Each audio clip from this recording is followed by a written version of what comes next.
Today's Woman is brought to you by Gino Pomo Tomato Mix.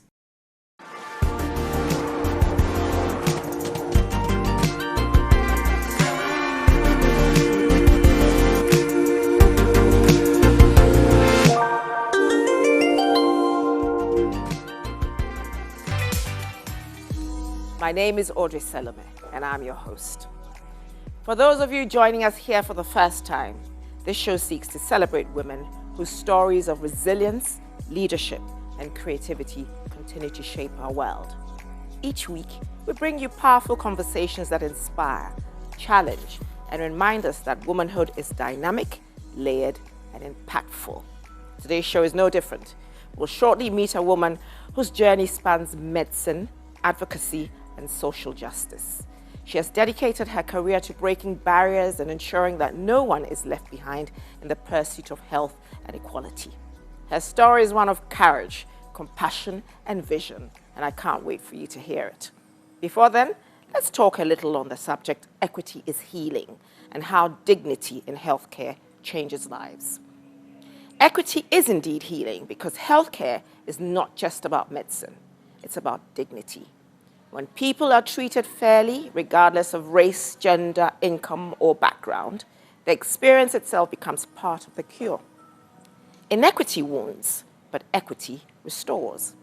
It transforms healthcare from a system that treats illness into one that affirms humanity. Dignity in healthcare doesn't just save lives, it changes them. The Today's Woman show is brought to you by the brand that truly cares. Gino Tomato Mix, Onion and Pepper Mix, Jollof Mix, and So Aesthetics. Don't go away. We'll be right back after this commercial break.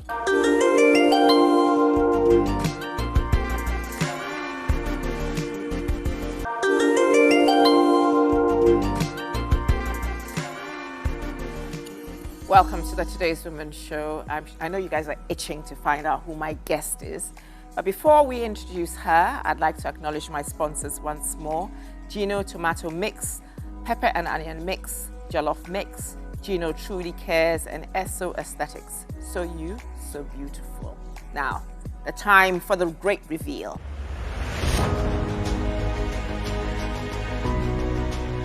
Dr. Vanessa Apea is more than a physician. She is a bridge between worlds of healthcare, academia, and community. A consultant physician in general medicine, infectious diseases, and sexual and reproductive health at Barts Health NHS Trust. She also recently served as Deputy Academic Lead for Equality, Diversity and Inclusion at Queen Mary University of London, where she is a senior lecturer. Her passion has always been to break barriers, reducing inequalities, challenging stigma, and making quality healthcare accessible to all. From London to North America and now Ghana, she has led groundbreaking initiatives, serving as medical director for NAZ and Preventix, while mentoring the next generation of health leaders. In 2025, she brought her vision home, launching the Accra London Health Centre, a bold step to blend world-class standards with local care. For Dr. Apea, healthcare is not just about treatment. It is about dignity, compassion, and building systems that allow people to thrive. Ladies and gentlemen, Dr. Vanessa Apea. Hey! Oh, lovely to see you. Thank you for having me. Have a seat. Thank you. So, you know, it's the weirdest thing ever. To think that you've been in Ghana for how long? 2.5 years. 2.5 years. Getting to and 3. Then getting to 3. And then I see something about Accra London's Health Centre on social media. Yes. And I'm like, look, I'm a Laboni babe. I know every corner, every inch of Laboni. How come I don't know where this is, you know? So I always tweak my interest. And then my producer sends me a list of my guests, and you're one of them. And I'm like, ooh, is this divine or isn't it? It's divine. But welcome. It's lovely to meet you. Thank you and so much. And to say it's such a small world because, I mean, you know family as well. No, definitely. So, no, it's great to it's great bring to the have you connections here. together. I know. But anyway, So let's start. Let's take it from the beginning. You are Ghanaian. I am. 100%? 100%. But you weren't raised here. No, so I was born in East London, in the UK. Okay. Born and raised there. Okay. And Real London chick you are. Real London chick. I ventured out from East to North London, but came back to the East. Back to East. Yes, but my family, my parents were really particular about us coming back regularly to make sure that my roots were here.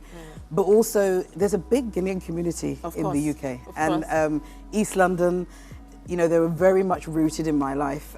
So, yes, I had that duality all the time. Yes. Now, what led you into medicine? Was it something you always thought you'd get into? You know, medicine, my mum's a nurse, retired nurse now. Okay. So that aspect of caring and being within the National Health Service, you know, was kind of ingrained in me. But I have to say, my cousin was about 2 or 3 years old and she was being cared for by someone and she had an accident. So there was boiling water that poured into her chest. And it was in England or here? In England. Oh my goodness. And it was horrendous. And I think I was about 8 then, but I saw the care that she received in the burns unit. I mean, absolutely amazing. And every individual in that journey was fantastic. And I remember then saying to my mum, I want to become a doctor. And she also recounts the stories. It's not that I've made it up, because you know sometimes you can embellish things, but no, it was from then. And every time I thought, maybe I'll do something else, I always came back to medicine. Seriously? Yeah. Because I mean, so a lot of people didn't do medicine by choice, but maybe because they were the brighter bunch. Yeah. So they sort of veered into it. But what was the journey into medicine like? Was it a very difficult one, or it came naturally to you? I would say probably, I think it came naturally to me. I'm one of those people, I enjoy studying. I hate you. So I'll put it out there. I hate you. I enjoy studying, but I also enjoy applying what I study as well. And I think, so I wasn't, you know, when I reflect now as a parent when I'm telling my son. Because I was going to ask you that exactly. What kind of parent are you? Like? I'm one of those. I have to own it. I'm like. Grades are very important. Yeah, study. They're only 10 and going to be 9. So I am, you know, so I own it. Oh my God. But my mum she was like that a bit, but I was the one who was driving it. So my mum and my dad were very focused on education and putting me in the right position to get the best education that they could provide. But then it was up to me to really take, you know, whatever it was that they were getting. Exactly. Your destiny into your own hands. Exactly. And I have to say I did enjoy it, but I also think, you know, this is why the power of education and the power of teachers and how educators are so important, because I really think I was blessed with the educators that I encountered.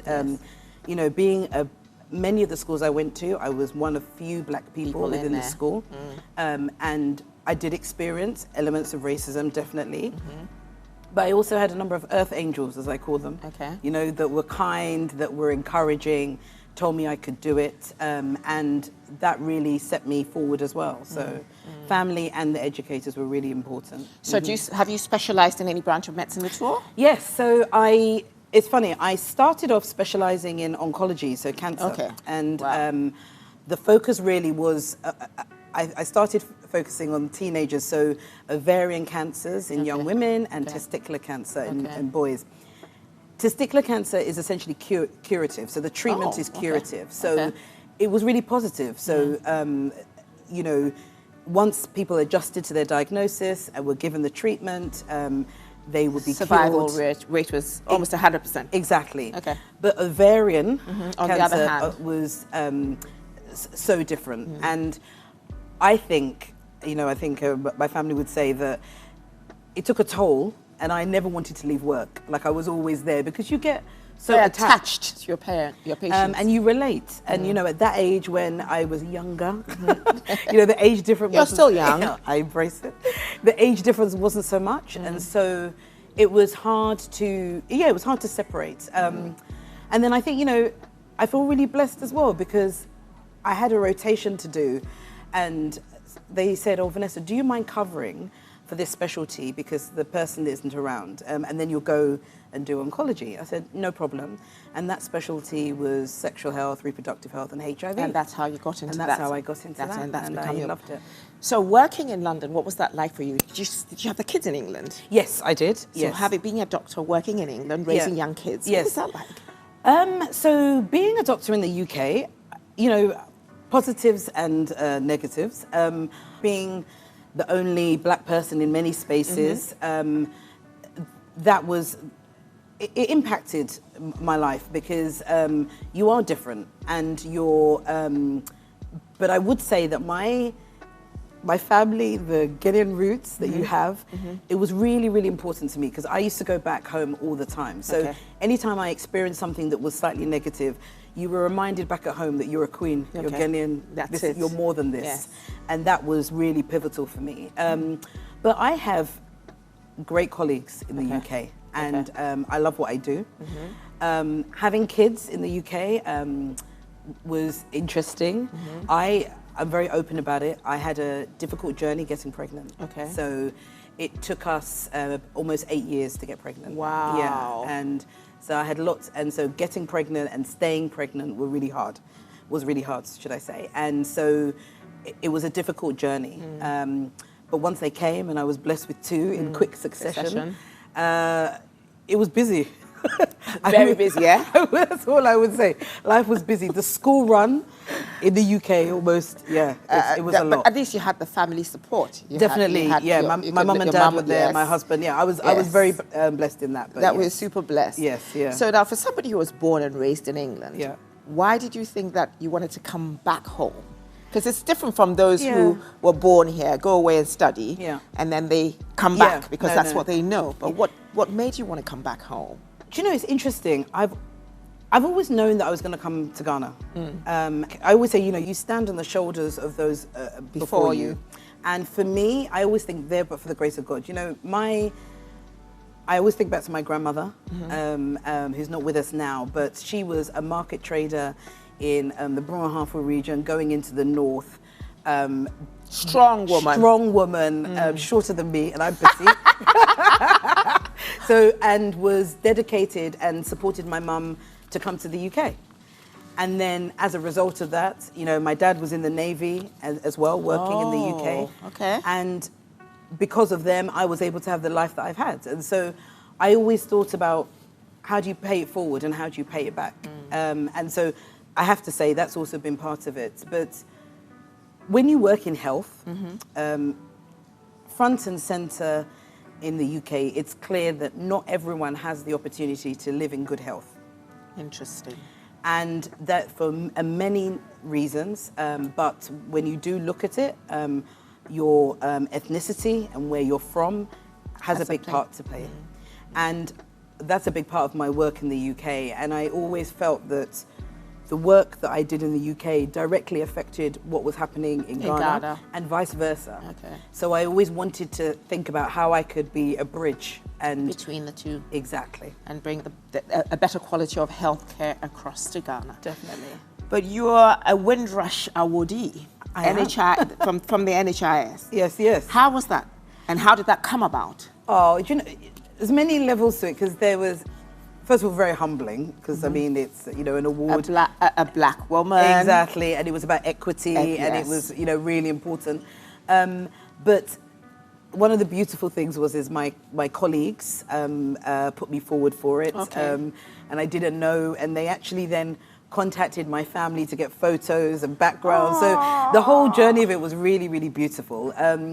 But the particular thing about it was that it acknowledged my mum as well. Oh, that's nice. So it was a mother and daughter thing. Oh, seriously? So because I talked a lot about my mum working in the NHS, those times when you went over, there was opportunity, but you were also met with a lot of difficulties and racism, etc.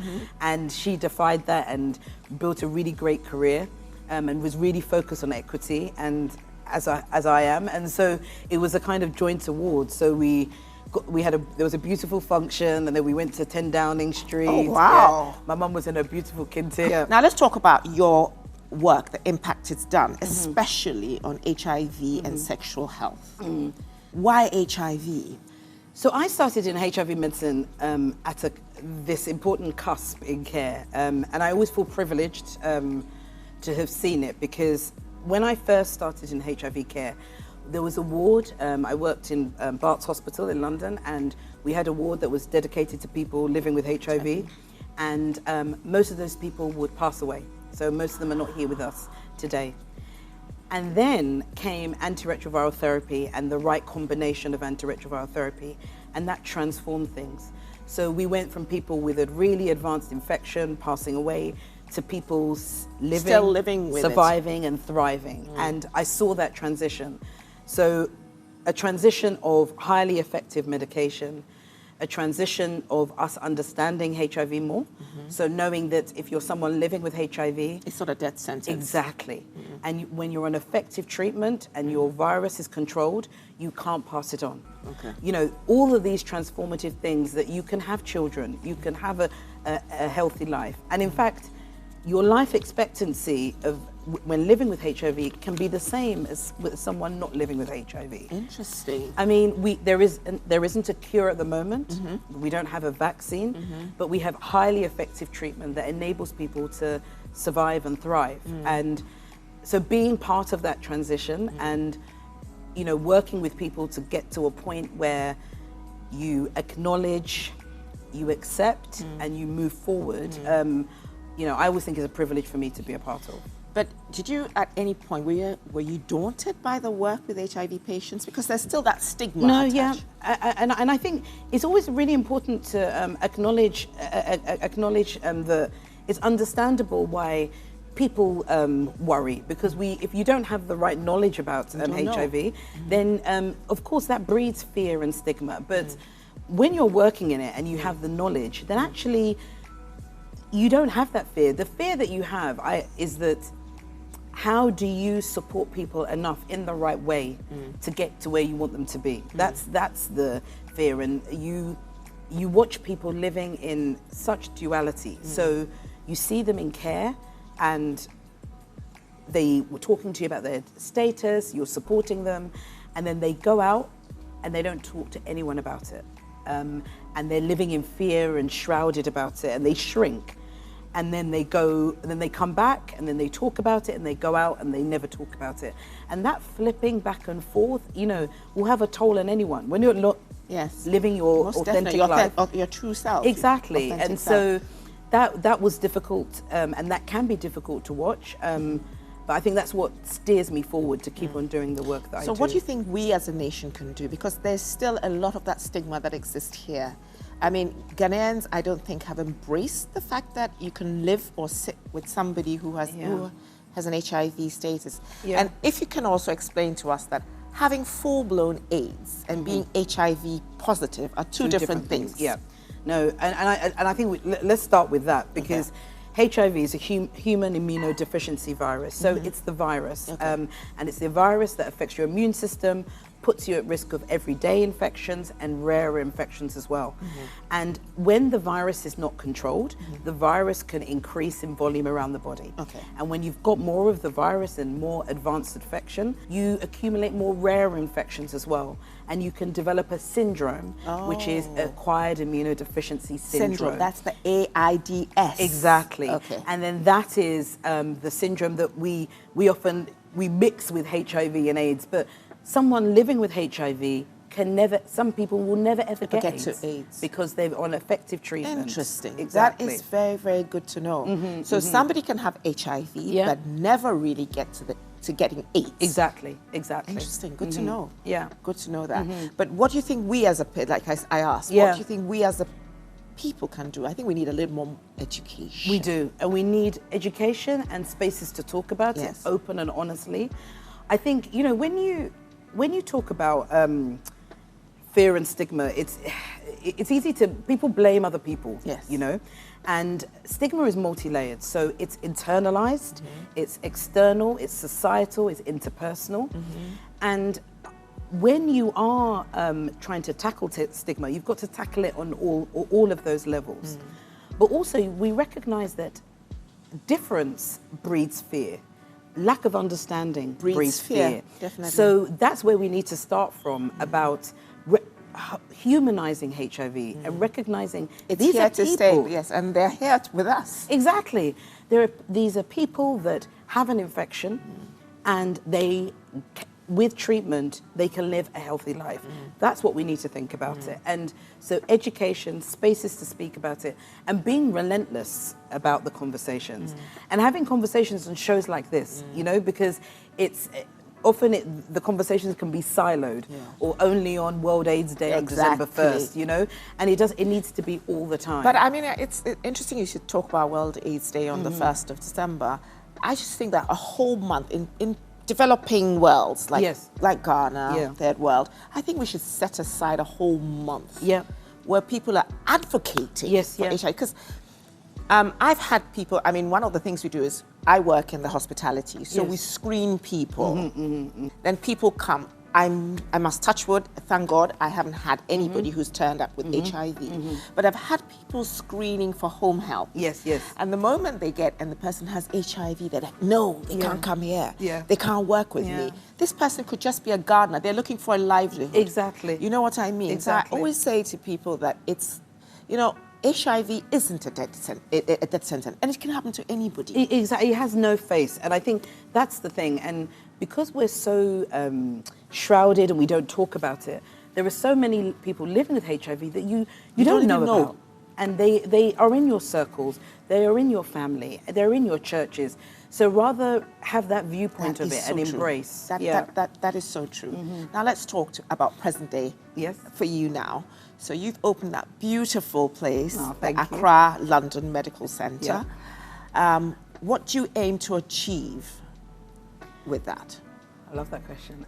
So it's a women's health and family wellness centre, and it's focused on the life course. So often, particularly with women's health, it's often fragmented or I think, you know, undervalued in what needs to happen with it. And so it's a place where you can get the care that you need for all ages. And it's I view it as a one-stop shop. It's a health hub. So you're there, you get reviewed, whatever you need comes to you rather you going out to seek it. And if we need to ask you to go somewhere, we coordinate that care. So it's care navigation, it's enabling you to also prevent as well. It's not only about diagnosis and management, it's about prevention and wellness, you know. I believe in health creation. And I believe in health creation whether you have a condition or not. How do you optimize yourself to live your best life? So it's a center for everyone. My specialty is women's health. I love women's health. But it's a space for everyone where you can get general medical care, specialist care, it's lab, diagnostics, the whole thing, aesthetics, physio, reflexology, all in one. You're doing massages. And you are doing We're massages. doing IV therapy. You're doing IV therapy. So I'm asking, lymphatic massage is something that I've heard about. Are you offering lymphatic? Yes. Fantastic. Because there are very, very few centres that offer that. And I think, and it's the education with it as well. Like, you know, what does it do and how does it help? And there are one or two people offering it, but they're offering it for people who've undergone probably cosmetic surgery. Rather than the wellness of it, getting your lymph to move along. What sacrifices have you made, do you think, in your life to get to where you are today? I would say probably family time. I think, and I have to be honest about that, in the constant juggling. And it's from family time through med school. You know, that thing of, I'm a very social person. I love doing events. I love serving at events, and you know, I love going around and making sure everyone's fine. It's okay. Oh my God, we're total opposites. So I'm that hostess. I love it. And also when I go to a function, you know, my family will always say I'm the one who will get up and go and help and stuff like that. So I love that. But I couldn't always do that. Whether it was because of studying, whether it was because of commitments at work, I couldn't always do that. And then you have a family, and you have a family after a difficult time, as I've said, and you're constantly trying to balance your career, your marriage, your kids. Your kids, yes. And it's hard to fit in. Well, life is hard for a woman. Yeah, and you're constantly reflecting whether or not which part is suffering. Are you doing enough? Exactly. And sometimes at the expense of your own sanity. Well, exactly that. And I think that I've worked really hard to self-reflect and take time to say, you're doing well in this part. There's other parts you want to do better in. And shifting it a bit. So, there's some parts of the year I think, oh yeah, I've got it with my work, it's all on. And then you're thinking with the family life, I've got to do better. And then there's some months that you're like, I'm doing this family life, I'm going to every school event, I feel like a good mummy. Yeah, I feel like a good Superwoman. I'm present. Do you ever take time off for yourself?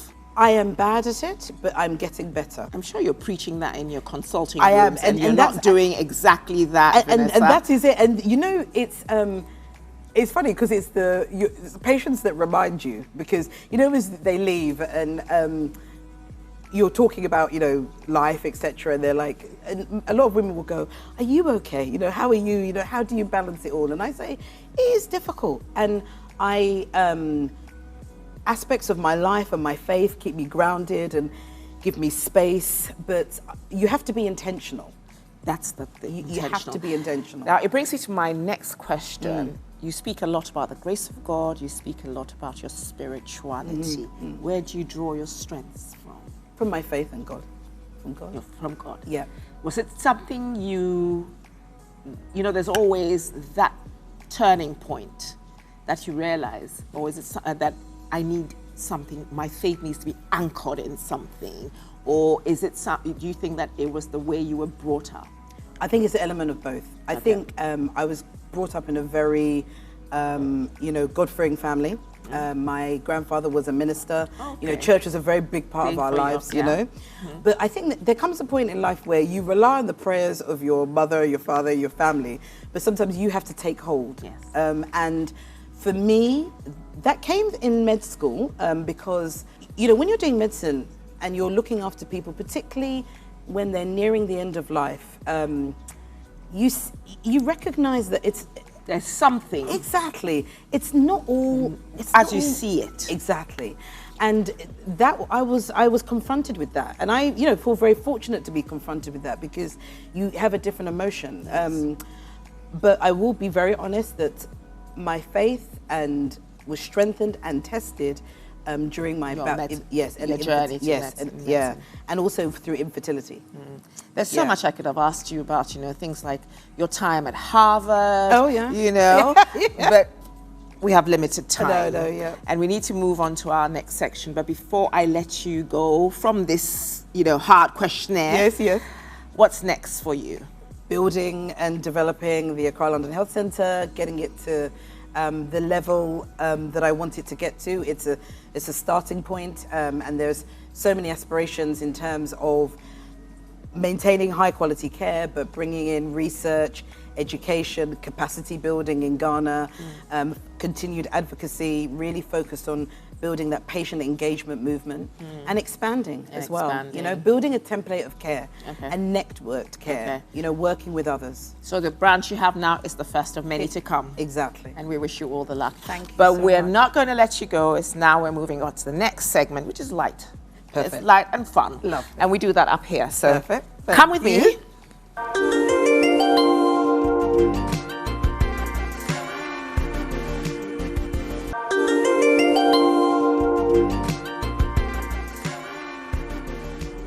Welcome back from the break. I hope you're enjoying my time here with Dr. Vanessa Apea. Well, I am. So I tell people all the time that I sit here not for you, but for myself. Sorry. Anyway, so like I said, quick fun. I've got 5 questions I'm going to ask you. One health myth you wish more women would let go of. All right. So I would say that not using soaps to wash. To douche. Okay. And recognizing that our area there can clean itself, and water is very important by itself. That's a very, very interesting thing, because I actually heard that from Prof. Nikwe. Yes, yeah. Who is a pediatrician consultant. Actually, she's retired now. Yeah. And that was when my kids were very young. Yeah. I have 2 daughters. Yeah. And she says that you don't need to use soap. Yeah. You just need water. Yeah. Water to just clean the nether regions. Exactly. The front, not the back. The back, of course, needs soap. The back, yeah. It needs soap, Doc, right? Yeah, you're very right. Yeah, so the front just needs water, and then you're nice and good. That's good to know. A wellness practice you swear by. Oh, gosh. Walking and prayer. Oh, that's beautiful. A prayer walk. Yes. When do you do that every day? I try to do it in the afternoon evenings. Evenings. Yes, yeah. I'm trying to get better at it as well. Oh, okay. So it makes two of us. Yes, yeah. Your favorite Ghanaian comfort food? Oh, easy. Kenke shito. Are you serious? Yep. But you're not Ga. No, but so what's this thing about kenke? It's the thing. I used to say to my husband on a cheap date, all I want is kenke and fish. Seriously? Yeah. Kenke and fried fish? Yes, yeah. Do you like all the bits? I love all the bits. Oh, gosh. Yeah. A woman in medicine you deeply admire? There are many that I work with that I deeply admire, but I think if I was going to choose one that I don't work with, so it's fair, so no one feels I'm picking one. Dr. Helen Gale, she's within the United States. She's an epidemiologist. She's an advocate, activist, and I followed her work a lot from afar. Okay. And she inspired me. She was part of the reason why I went to the United Harvard. States. Okay. Yeah. To go and do some work in Harvard. One word that describes how you want women to feel after visiting your clinic. Oh, empowered. Ooh. I'm definitely coming to visit you. Please. So I'm still sitting here with Vanessa. Now I'm going to drop all that doctor up here thing and let's just keep it informal. So I'm still sitting with Vanessa. I'm sure you don't mind that. I love it. Yeah. Okay. So before you go, we need you just one health tip that you can share with us here, which we can use. I mean, we're coming up to October now. We are, and I'd like to share about breast screening and doing your self-examination. Okay. So I encourage all women to at least once a month in the shower and after the shower to examine their breasts. Why in the shower and after the shower? So one of the things is that within the shower, you're just also because you're standing and with the water on your hands as well, it can be sometimes quite good in terms of feeling all the areas as well, just sliding and gliding through as well. Okay. So that's just also, I encourage women. Everybody says that here, that they say when you're in the shower and you're standing. Exactly, and it's also the time that you're a bit more reflective as well. Okay. And so it's a good time to do it. So I was just gonna show you what I do. Please do. Yeah? Okay, shall I stand up? Yes. There we go. So first of all, when you're standing, I always say to people as well, look at the mirror. So you look at the mirror and it's important with your bra off to just look and see what your breasts look like and get to know them. We don't know our bodies well enough. So what do our breasts look like? And you're looking at the shape, you're looking at the color, you're looking at the nipple, you're looking at the areola, so the skin around the nipple, and you're seeing what's normal for you. And you're looking for any changes with that. And the changes are changes in the skin, whether there's any dimpling. I call it like, you know, like on an orange. Yeah. So looking at the dimpling there, looking at the changes in the areola and nipple as well. So you're looking, and when you're looking, you look straight ahead, but you also put your hands behind your back and behind your head, and you're looking. Because when you put your arms like this, there's a different way of how the breasts are held, and you can see it in a different way. And then also you're putting your hands on your hip as well. And I bring my hands forward and back, because it gives a different angle of the breast as well. So you're giving that full look there. So you're fine with that. And then I always say that you also within the shower as well, that you stand, and I always say, right, so you feel, and you're using your two hands and you're feeling around the breast, you're feeling around the nipple and areola, and then you extend it into the armpit as well. So you're doing that, and you do that on both sides. And then another way that I do it, up here, one hand behind and feeling my breast like that, and then another hand and doing the other side. And then I also do it when lying flat on the bed, because lying flat, we can... The tissue just goes back. Exactly, so we get a different experience. But following that and doing it once a month, making it your routine. What should you be looking for? So you're looking for skin changes, but also feeling changes. Are there any lumps or bumps that are different? And you know, particularly in black women, our breasts can be denser. So when you feel something, it's not always a cause for alarm. Okay.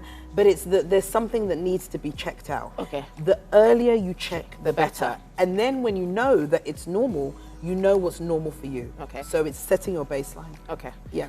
Okay, thank you. But before that, how often should a woman be having her breast checked professionally? Okay. So I would say, so yourself, I'm saying every month. And go if there's any concern. Yeah. Now, at different ages, Yes. There's regular screening. Yes. And there's 2 types of screening that you can do. Okay. So the interim screening is going to your doctor and having the examination. Yes. And also they can use an ultrasound as well to have a look. And then also with mammogram. Yes. Yeah. But also for some women, if you've got any family history, you've got any concern, do it more often frequently as well. Okay. Yeah. Mm-hmm. All right. Vanessa, it's time to let you go. No. But before you go, Yeah. do you cook? I could be better. I'm going to own it. You're going to be honest when people are watching. You're going to be authentic. So I do cook, but I could cook more. You could cook more. So we don't let you go without a gift from our sponsors. Oh, and lovely. our sponsors are all about cooking. Oh, fantastic. So this is going to inspire me to do more. They're the Gino group. So Oh, here thank we you have so much. everything Oh, that's wonderful. in there. Oh, I mean, all the your seasoning, hamper everything. looks different than others I've seen. Oh, so there we hey, are. I've got a they're special getting one. better. I love it. There we are. Thank you, Gino. You got thank you, Gino. a lot of tomato mix. So if Perfect. your kids love jollof rice, Oh, you've yeah, got yeah, that of there. course, of course, You can of make a course. salad. There we go. All the spices. Perfect. Everything that I need. Oh, that's Okay, great. so Thank you so much. That's for your time here. Oh, bless you. That's And fantastic. it's been a pleasure meeting you. Oh, And no, same for me. and for sure, Yeah. it's not just about hair. Yeah, yes. I'm coming to see what you're doing. I love it. Thank okay? you. I'll be And we're honoured going to to have you. speak more and more about it. No, perfect. Ladies, Thank I you. hope you've well, and gentlemen as well. I hope you've enjoyed Dr. Vanessa Apea's story. And now we say bye-bye to her, and we're on to the woman on the move. My name is Adoma Adolba Martina, the CEO and founder of Matex. Matex is a textile brand. We produce beautiful quality and affordable tie and dye and batik fabrics. My journey started around March 2025, where I decided not to wait for unemployment to come knocking on my door. My inspiration behind Matex is my love for art and creativity. My typical day looks a little stressful, fun, when there are a lot of orders coming and there are a lot of fabrics for me to work on. One challenge I have faced as an entrepreneur, as a female entrepreneur, is discrimination, because people do not believe why I would have to go into tie and dye because of the chemicals being involved. One thing that has surprised me the most as an entrepreneur is the stress involved, because a lot of people do not know the stress that comes in being an entrepreneur. People think the corporate workers are the one being stressed most times, but we the entrepreneurs is a whole lot.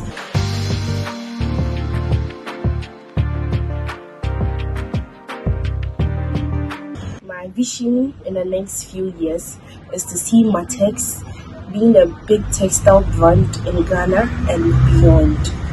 What has kept me going is knowing that despite the discrimination and everything, Matex still stands tall.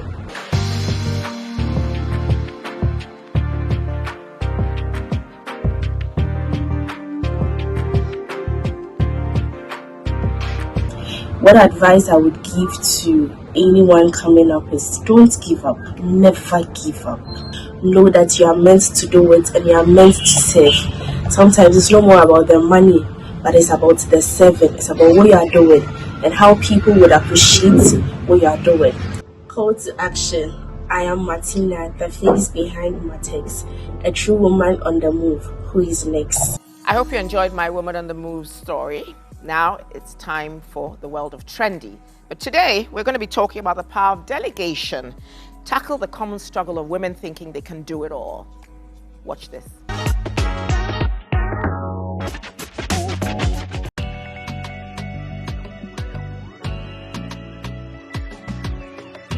The power of delegation. Ladies, we all know the struggle.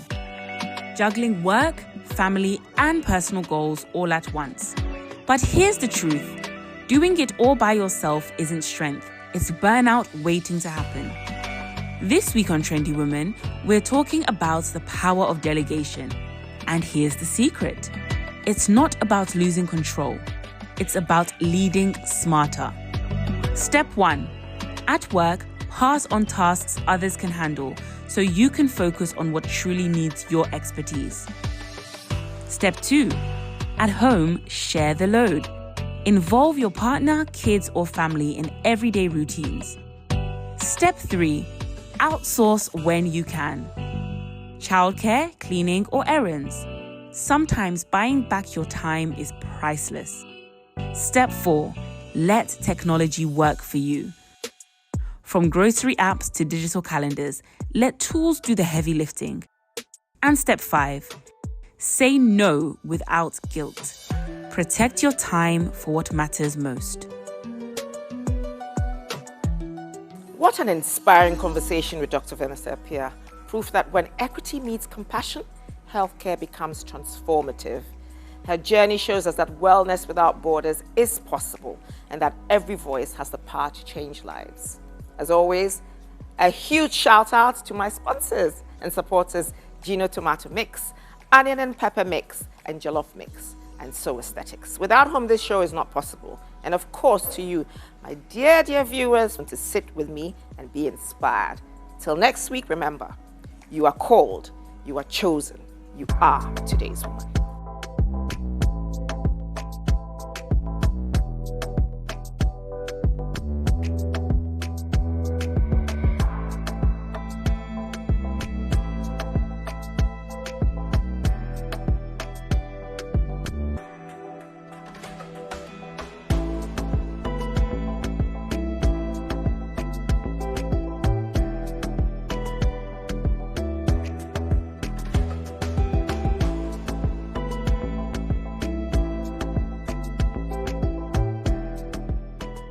Today's Woman is brought to you by Gino Pomo Tomato Mix.